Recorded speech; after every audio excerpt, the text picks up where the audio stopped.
While many people know that correlation does not imply causation, very few know actually why. And often I see people who say, well, it's obvious, we know that it's the case, and then in the same conversation they will make the mistake. So understanding why correlation does not imply causation is something absolutely central if you want to really understand this concept and make better decisions. So let me illustrate the three main reasons why correlation does not imply causation.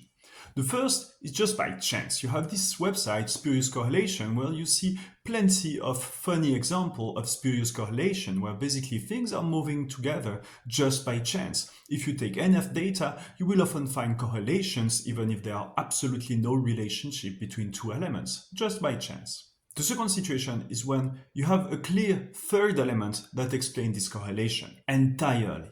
There is this very popular example where we see a very strong positive correlation between chocolate consumption and the number of Nobel laureates. And despite the fact that we all want to basically believe this correlation because we want to justify our chocolate consumption to say that it's to become a Marie Curie or Einstein, this is just what we call a spurious correlation also. It's entirely explained by a third element.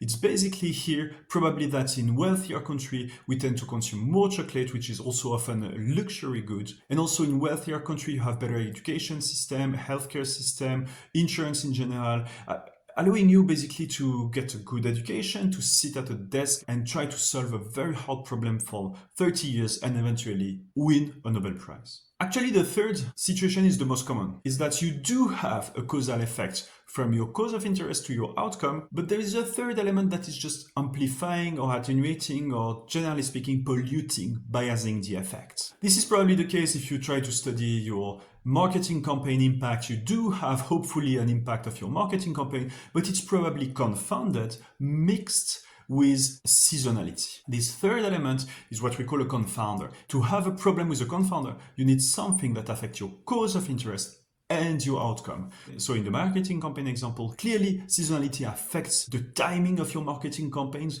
but also sales driving naturally demand. And hence you need the two conditions to have a problem of confounders.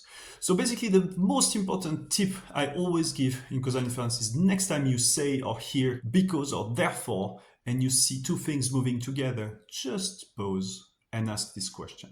Is there something else affecting this relationship or explaining this relationship? And think about these small, simple causal graphs.